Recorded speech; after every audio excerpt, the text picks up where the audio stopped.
Thanks, Senator Johnson. Welcome, Governor Noem, and thank you for being here. Thank you for visiting with me, and thank you to your family for their service as well.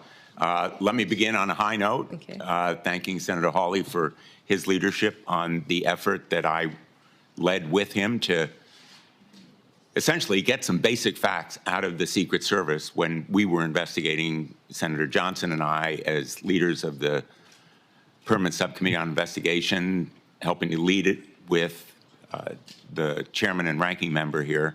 And I'm hoping that you've read our report and that you will agree to begin implementing its recommendations, which call for major reforms, in my view, a house cleaning top to bottom in the Secret Service, and greater transparency with this committee and with the American public.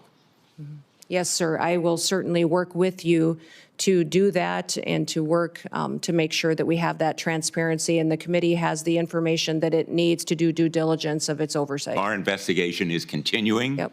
Senator Johnson and I have discussed it, and we will be making more requests to pursue the fact-finding that is so important.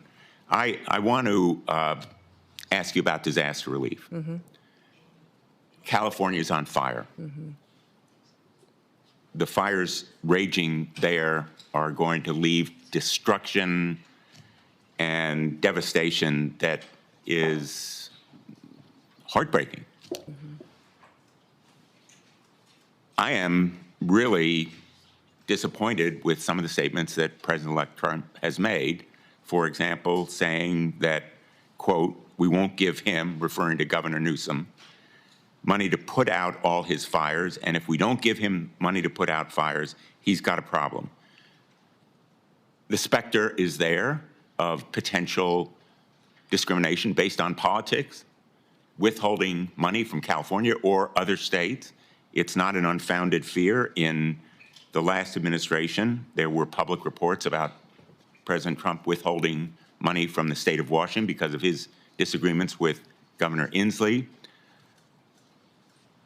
Connecticut, like the rest of the nation, suffers from these natural disasters. Most recently, in August, we were hit by major flooding, and these natural disasters are going to become more frequent, as will be the need for the federal government to meet the requests for declarations of natural disaster.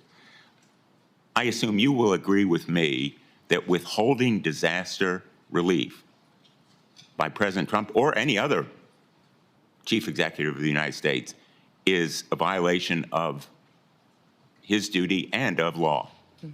Well, Senator, leadership has consequences.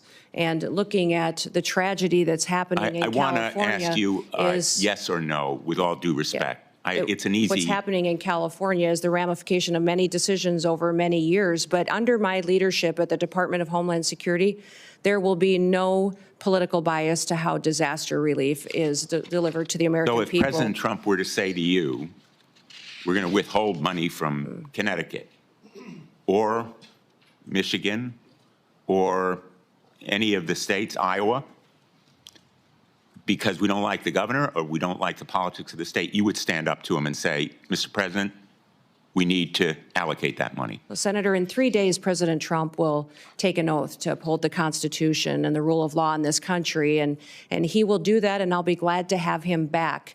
And I don't speak yes. to hypotheticals, which is what you're asking me to do, but what I will tell you is that as Secretary, I will do the same. I will deliver the programs as the Well, it's laws more than a dictate. hypothetical, with all due respect, and I apologize for interrupting you, but my time is limited, as you know, as a veteran of these hearings.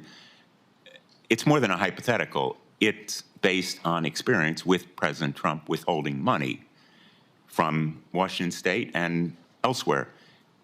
I need to know from you, will you stand up to the President and say, no, the Constitution and the Impoundment Act requires us, for example, to allocate the $100 billion that we have just appropriated in the last session to states like Connecticut, $3 million, Texas, $10 million, almost every one of the states represented here. Will you say no to the President if he withholds that money? Sir, I don't know about the scenarios that you're referencing with President Trump, but what I will tell you is that if given the chance to be Secretary of Homeland Security, that I will deliver the programs according to the law and that it will be done with no political bias. And if the programs change, or if you decide to change the rule of law, then I will follow that while So you adhering to the pledge Constitution. to allocate and distribute that $100 billion. According to how the program is written, with no political bias. Thank Every you. American deserves to be there and have disaster relief the same as their neighbors. Basically following the law. Yes. Let me ask you, Senator Peters asked you about homegrown terrorists. The New Orleans tragedy was the result of a homegrown terrorist born in this country, radicalized by ISIS.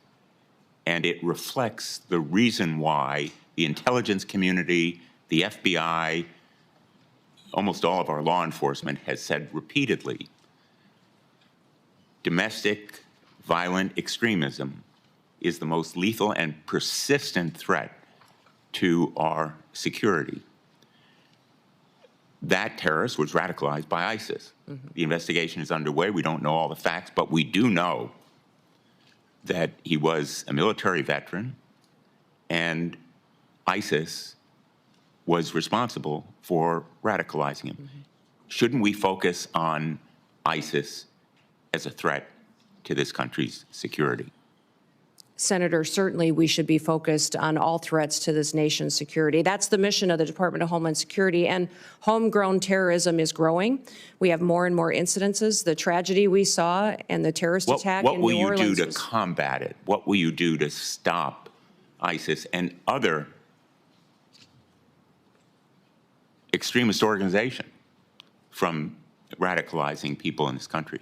Well, certainly, Senator, I'll continue to work with the administration and our partners and the Department of Defense, the intelligence agencies, also within Secretary of State and the other branches and cabinet officials to make sure we're bringing all resources to bear to identify and to stop these types of terrorist activities. What I would say is the cybersecurity and intelligence elements that we have within the Department of Homeland Security have been incredibly siloed. They have not communicated with other intelligence agencies like they should and partnered.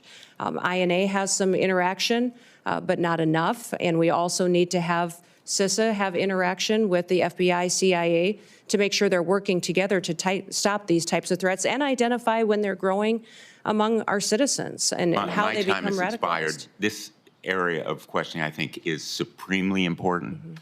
I know there's a lot of focus on the border. We all want more border security.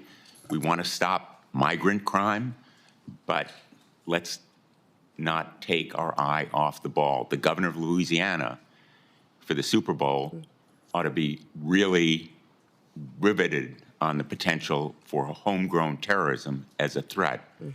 And I hope that you will help him and other governors to do their duty to protect the people of the United States from that homegrown terrorist threat. Thank you. I look forward to working with Senator, you.